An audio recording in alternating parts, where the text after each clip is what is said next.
Я прошу до слова Селькука Бактироглу з його доповіддю про збереження кінцівки і реконструктивну хірургію стопи діабетика. Please, Mr. Selcuk, you are welcome.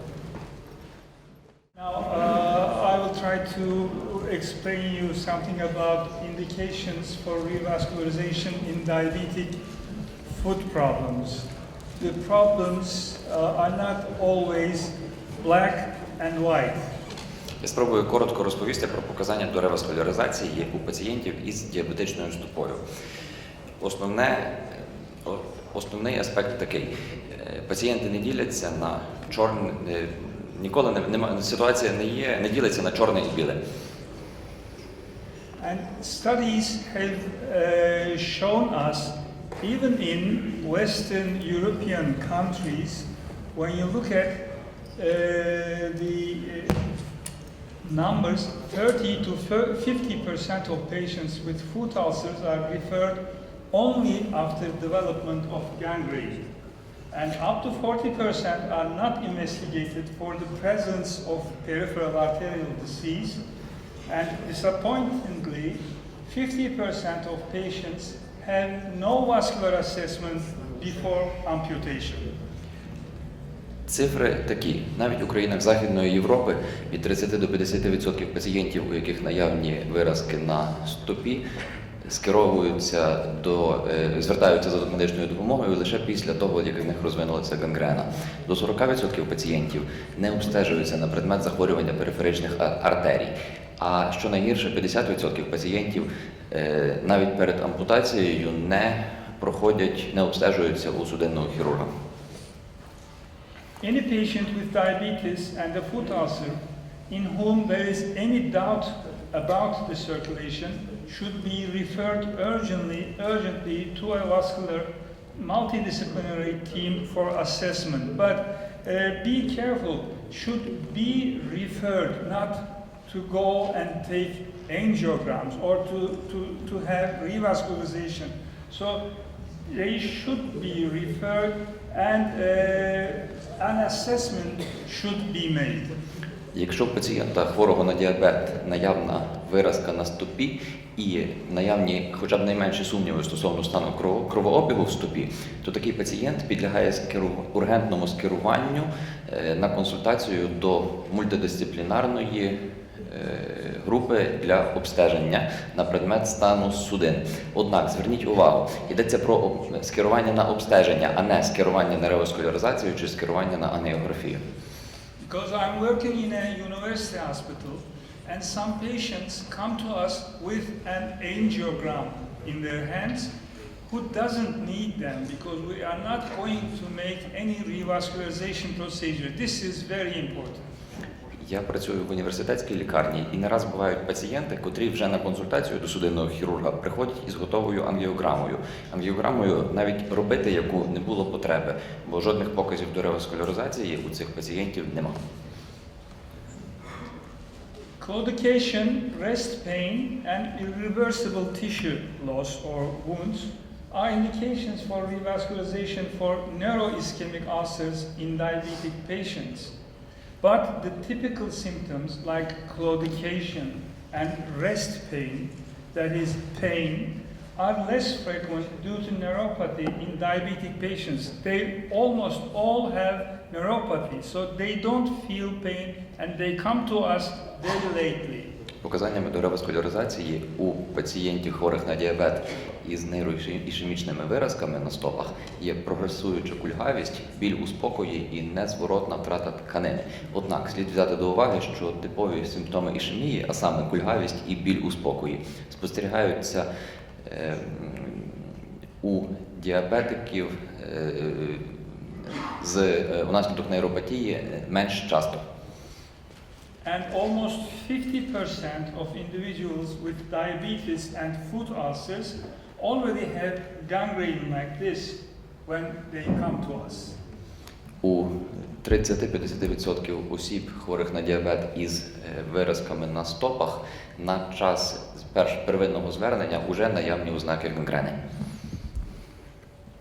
So there is task working group, and this means transatlantic.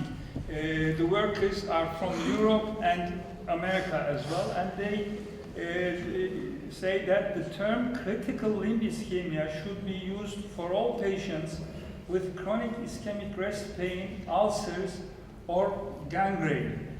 But the critical leg ischemia is a clinical diagnosis. We say it when we see the patient, but should be supported by objective tests.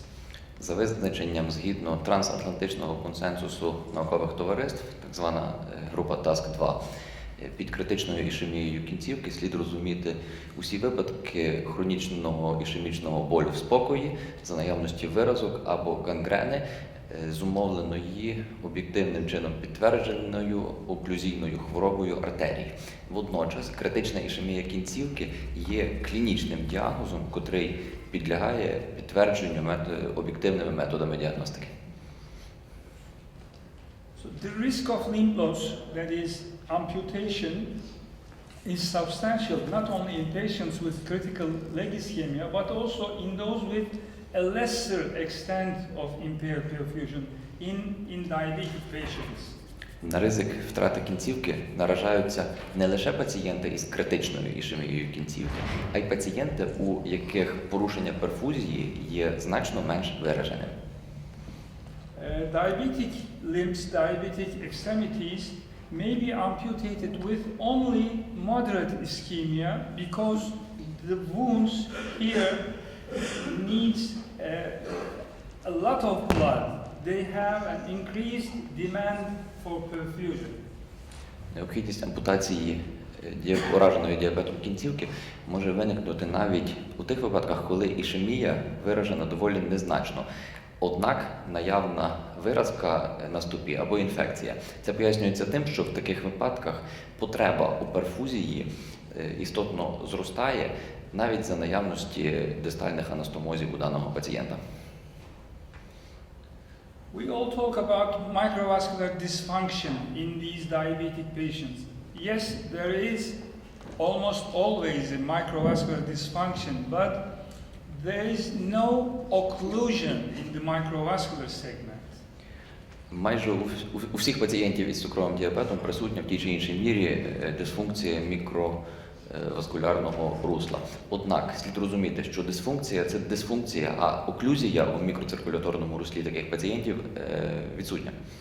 There is a functional problem of arteriovenous shunting, capillary ischemia, leakage, and venous pooling in microvascular dysfunction.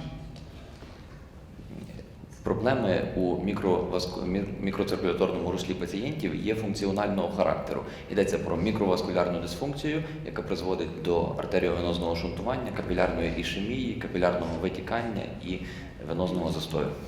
And microvascular dysfunction do not cause the ulcers, but may be the reason that the ulcers would get healed. Дисфункція мікроциркуляторного русла не може бути причиною формування виразок, однак є чинником, який гальмує загоєння виразок на стопі. Now, indications for revascularization. When we should make a revascularization procedure? The clinical assessment is the most important thing. When we see the patient, touch the patient, listen to the patient, we can decide if the patient has a peripheral arterial disease, if it is serious, or if it is not. Only with clinical assessment. В основі визначення показань до реваскуляризації є клінічне обстеження пацієнта. Побачивши пацієнта, його пропальпувавши і фізикально обстеживши, можна прийняти рішення, чи присутнє у даного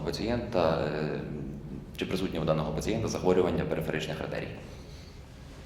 Sometimes the gangrene is so obvious, and it is so obvious that the patient should have a revascularization procedure. Іноді гангрена виражена настільки, що необхідність реваскуляризації не викликає сумніву. But in many patients, it is not black and white, and there is a very large gray area, so we cannot decide what to do. Sometimes we don't want even angiography, and sometimes we say, oh, tomorrow we must operate on this patient. Однак медицина не ділиться на чорне і біле. Крім пацієнтів, у яких з першого погляду видно показання до реваскуляризації прямо завтра, існує велика сіра зона, у якій рішення приймається не настільки очевидно, зокрема вимагає ангіографії або інших обстежень. Sometimes it is even very difficult for an expert on this field. So one must assess the patient for a while, maybe. Часто пацієнти потребують більш тривалого спостереження, і навіть для досвідченого фахівця рішення про необхідність реваскуляризації є непростим. First, we need to assess that there is a peripheral arterial disease, and then we need to assess its significance. В першу чергу необхідно з'ясувати наявність або відсутність захворювання периферичних артерій. Наступним завданням стоїть визначення значимості захворювання периферичних артерій для стану цього пацієнта. So the patient has not only peripheral arterial disease, but may have contrast allergy, renal insufficiency, other comorbidities. We must assess the life expectancy. So in every patient, we must not say the same thing. So, our decision should be on case-to-case basis. Рішення у таких випадках має бути індивідуальним. Адже крім захворювання периферичних артерій, у пацієнта може бути алергія на контрастні препарати, ниркова недостатність, інші супутні захворювання і, зрештою, прогнозовану тривалість життя пацієнта теж треба брати до уваги. We should take a real history from the patient. We should palpate the pulses for clinical examination. And then every vascular surgeon should have a handheld Doppler. They showed today the handheld Doppler, and with this Doppler we can assess the significance of the peripheral arterial disease. Після ретельного збору анамнезу і пальпації пульсу на нижній кінцівці кожен судинний хірург повинен дістати з кишені портативний доплерівський апарат, який сьогодні демонстрували, і використати його для подальшого обстеження пацієнта. We must measure the ankle brachial index, but this index may be false in some patients because I will show you a slide. There may be a medial calcinosis in most of these patients. So when we see that there is medial calcinosis, or when we feel that the numbers are higher than we expected, then we try to make a toe brachial index. But it is not easy because you need a special device for this. Необхідно виміряти кісточково-плечовий індекс. Водночас до цього показника слід ставитися з обережністю, оскільки значна частка пацієнтів уражена кальцинозом медії, медіокальцинозом, який буде детальніше розглянутий пізніше. У таких випадках спостерігається істотне завищення кісточково-плечового індексу відносно його реального значення, і альтернативним методом обстеження є аналогічний індекс, який називається пальцево-плечовий. Вимірювання його є більш технічно складним і вимагає спеціального обладнання.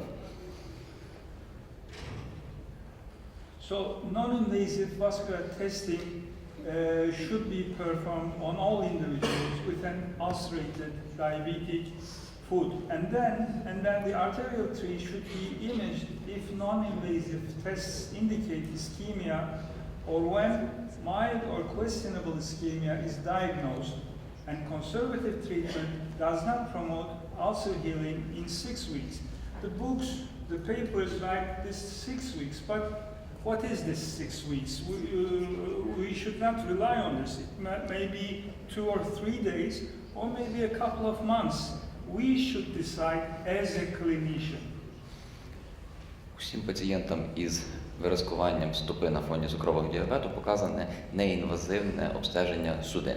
Натомість візуалізація артеріального дерева показана у випадках, коли неінвазивні обстеження вказують на наявність ішемії, або коли діагностовано помірну або сумнівну ішемію, і консервативне лікування не дозволяє добитися загоєння виразу протягом 6 тижнів.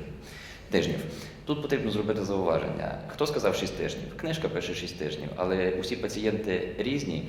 Ця сіра зона може бути доволі широкою, комусь вистачає кількох днів, комусь потрібен набагато більш тривалий термін. So in physical examination, we should document the location and the quality of the pulses, and we should look at some specific findings like hair loss. You see, there is no hair loss. There is no hair on this foot. That means that there is an important arterial disease. Muscle atrophy. You see, there is intrinsic muscles are all atrophied. And the subcutaneous tissues also, the skin is very thin, and dry and fissure skin and discoloration all are important. Even without touching, just looking, we can decide what to do to a specific patient. Перший етап фізикального обстеження – це локалізація, це фіксація розташування та якісних характеристик пульсу, периферичного пульсу.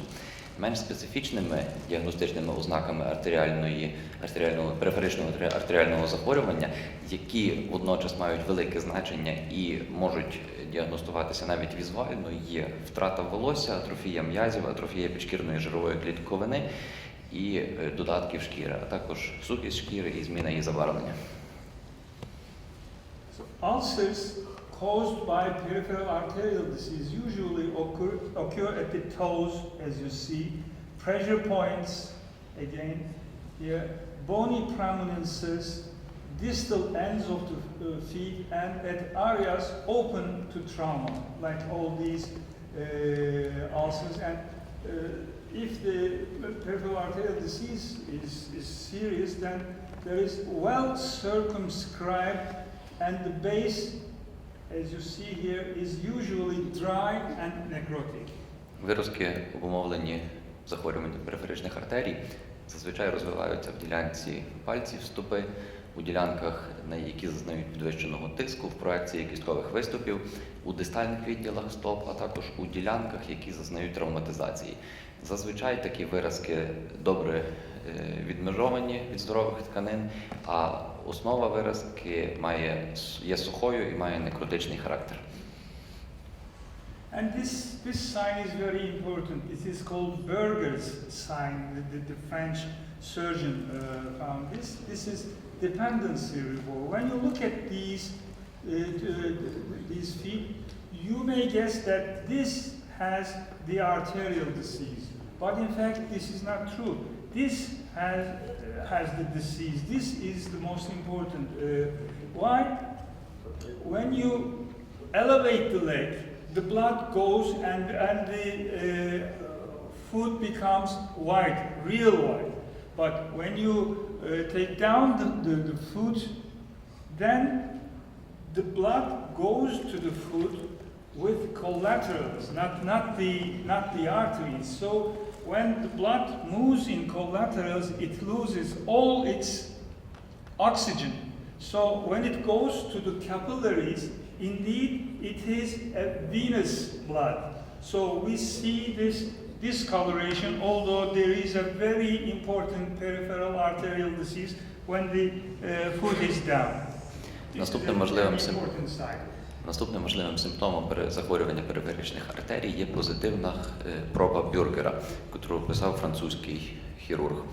Якщо ви подивитеся на дві стопи, зображені на фотографії зліва внизу, то на перший погляд хочеться стверджувати, що хворобою периферичних артерій уражена та стопа, котра блідніша, та котра справа.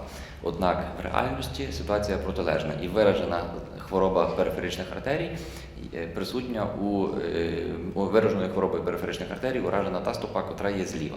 Механізм цього симптому, цієї проби є такий. Якщо підняти стопу догори, то кров від неї відтікає і стопа бліднішає.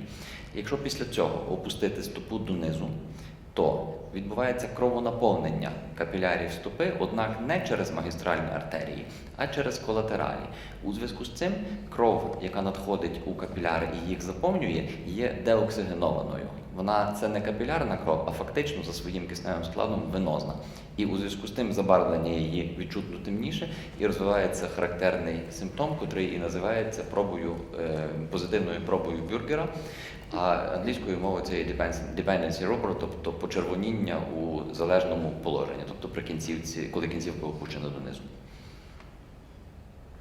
You see, there is arterial calcification here, so we must be very careful about measuring the ankle brachial index in these patients, especially if the patient has a renal disease or on dialysis.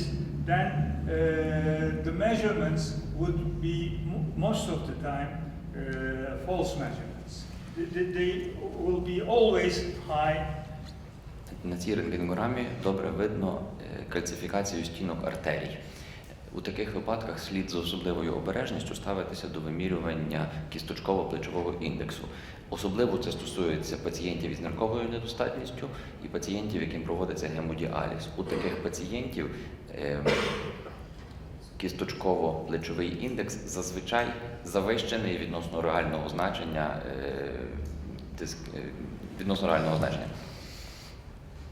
So if you feel that we are getting a wrong measurement, then there is toe pressure measurements and TCPO2, tissue oxygen pressure. So when we look at them, the three of them, the toe pressure, the ankle pressure, and the TCPO2, when they are low, there is probability of amputation, and when they are high, there is probability of healing is high. Отож, в основі діагностики є вимірювання систолічного тиску на рівні кісточок, на рівні пальців стопи і через шкірне вимірювання парціального тиску кисню у тканинах. Ці три показники служать для ідентифікації випадків із зниженою периферичною перфузією. Коли всі три показники є низькими, то і ймовірність загоєння виразок теж невисока, що і показує представлений на слайді графік. So when to revascularize, we must decide the severity of perfusion impairment. The patient and also characteristics are important, comorbidities, infection, and life expectancy are all very important. Рішення про реваскуляризацію має прийматися на основі таких важливих чинників: вираженість порушень периферичної перфузії, характеристики виразок і характеристика пацієнта загалом, наявні в пацієнта супутні захворювання, наявність або відсутність інфекції і очікувана тривалість життя даного пацієнта. Now, there are mainly four treatment options. One, conservative treatment, only looking after the wound itself. Second, we may make a primary amputation when we first see the patient. We can make a surgical bypass, or we can make endovascular revascularization. So what should we do? The choice for any of these treatment options has to be made by a multidisciplinary team, not one person, not by one person. Існує 4 підходи до лікування. Консервативна терапія, первинна ампутація на етапі першого контакту з пацієнтом, хірургічне шунтування артеріального кровоплину і ендоваскулярна реваскуляризація. Причому вибір стратегії лікування у даного пацієнта повинен здійснювати не один фахівець, а мультидисциплінарна група фахівців. Now, what we mean by revascularization, we can make endovascular revascularization like percutaneous transluminal angioplasty or stenting or surgical bypass endarterectomy, or sometimes we make hybrid operations. Let's say if there is a problem on iliac arteries, we can put a stent here, but we can make a distal bypass in the foot itself. Реваскуляризація може проводитися ендоваскулярним способом, шляхом через шкірної балонної ангіопластики або стентування, відкритим методом з формуванням з шунтуванням або ендоартеректомією, або поєднанням цих двох способів на кінцівці одного пацієнта. Now there is one of the speakers before talked about angiosome concept. This means that the aim of revascularization is to restore direct pulsative flow as close as possible to the lesion. So if the lesion is in the great toe, then we try to make revascularization procedure to the tibialis anterior artery. Один із попередніх доповідачів згадував про концепцію ангіосомів. В основі реваскуляризації лежить принцип наближення магістрального пульсуючого кровоплину якнайближче до ураженої виразками ділянки. Зокрема, якщо уражена ділянка великого пальця стопи, то метою реваскуляризації має бути відновлення пульсуючого кровоплину, принаймні в передній великогомілковій артерії. Now I'm going to show you some examples. You see there is almost 90% occlusion here, and with balloon dilatation this vessel is open. But remember, now these are made mostly by radiologists or cardiologists. They see this lesion and they try to treat this lesion, not the patient. Remember, when you open this, it stays open only a couple of months. So you should not treat the lesion. If there is a critical leg ischemia, then you must do it. If there is no critical ischemia, the patient doesn't need this because this procedure has complications itself. Я наведу приклад. Подивіться, на ангіограмі видно стеноз артерії більш ніж на 90% і відмінний результат проведеної балонної ангіопластики з відновленням кровоплину. Однак ситуація не настільки безхмарна. Регрес відновлення стенозу відбувається протягом кількох місяців.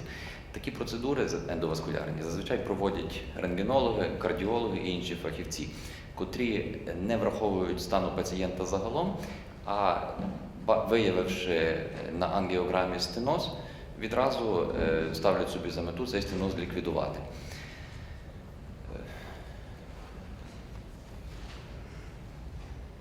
Now, when we come to the bypass procedures, we can make any bypass, but it is better to make short bypasses for diabetic patients. You see here, we made saphenous vein bypass from the distal superficial femoral artery to the tibialis posterior.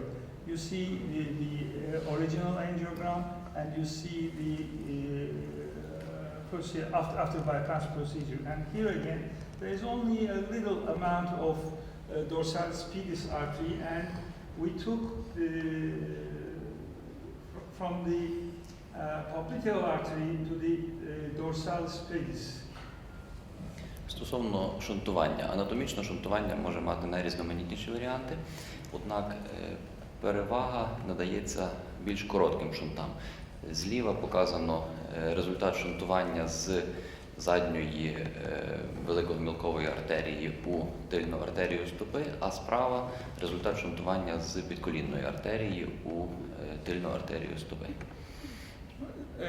Although there is a discussion about which one should we choose, the endovascular one or surgical ones, unfortunately we cannot do almost any surgery right now because it is easier for everyone to perform an endovascular procedure.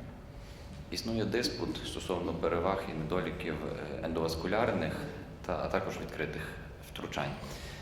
На даний момент технічно простішими є ендоваскулярні втручання, котрі можна виконати майже у будь-якого пацієнта. So you see the shorter grafts have improved patency from the popliteal artery to the dorsalis pedis artery bypass. Подивіться, налагоджено шунт між підколінною артерією і тильною артерією стопи, чим забезпечено периферичний кровоплин. Sometimes we make big operations, but this is a good show for us. Oh, we do this, but the patients are not ready for this. So we must not do these extensive operations to every person. You see the distal bypass here, and then, because the artery is occluded, distal bypass and a free flap transfer latissimus dorsi muscle. It was shown to you today, a couple of hours ago. But you must you must be very careful about the patient, because you do this operation, it takes 7-8 hours, and the patient would not walk, or the patient may die because of the trauma of this operation. We must be very careful. Сучасна судинна хірургія дозволяє виконувати доволі обширні втручання. На цьому слайді є операція, подібна до тої, яку представляв один з попередніх доповідачів, дистальне шунтування з перенесенням вільного клаптя із найширшого м'яза спини. Такі операції можна робити, однак треба добре задуматися, чи доцільна вона у кожному випадку, адже не кожен пацієнт після 8-9 годинної операції пацієнт точно не встане, а не факт, що і виживе взагалі. Тому травматичність оперативних втручань слід брати до уваги при вирішенні тактики. We must keep in mind that these are not young trauma patients. These are most of the time old with a lot of comorbidities, diabetic patients. Не забуваємо, що ця група пацієнтів – це не молоді травмовані особи, а діабетики літнього віку із великою кількістю супутніх захворювань. And I will show you a last example. You see that in another hospital, someone made a wonderful bypass operation. But what for? Я хочу продемонструвати вам ще один приклад. The foot is gone. So we had to make a bony amputation for this patient. Подивіться, в одній з лікарень хірург провів блискучу реваскуляризацію. Однак навіщо? Все одно стопу втрачено, і нам в підсумку довелося провести ампутацію на рівні вище коліна. So in conclusion, all patients with ischemic, neuroischemic ulcers need to undergo an urgent vascular evaluation. Delaying revascularization results in worse outcomes. Typical ischemic symptoms are less frequent in diabetic patients. The limb loss is substantial, not only in patients with critical leg ischemia, but also with lesser extent of impaired perfusion. And the threshold of revascularization in neuroischemic ulcers should be lower. У підсумку, кожен пацієнт, у якого наявні ішемічні або нейроішемічні виразки, підлягає ургентному обстеженню на предмет стану периферичних судин. Затримка реваскуляризації погіршує результати лікування і пов'язана з більшою частотою ампутацій. Типові симптоми ішемії кінцівки, а саме кульгавість і біль у спокої. У діабетиків спостерігаються не так часто у зв'язку з наявною хворих на діабет нейропатією, коли вони не відчувають болю в своїх кінцівках. Ризик втрати кінцівки є істотний не лише у пацієнтів із критичною ішемією кінцівки, а й у пацієнтів, у яких периферична перфузія порушена не настільки виражено.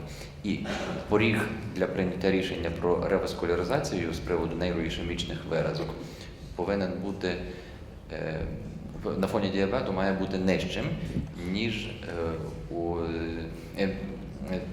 поріг реваскуляризації з приводу виразок нейроішемічного генезу повинен бути нижчим, ніж у випадках, коли виразка має суто ішемічний генез без нейропатичного компоненту. Thank you for your attention.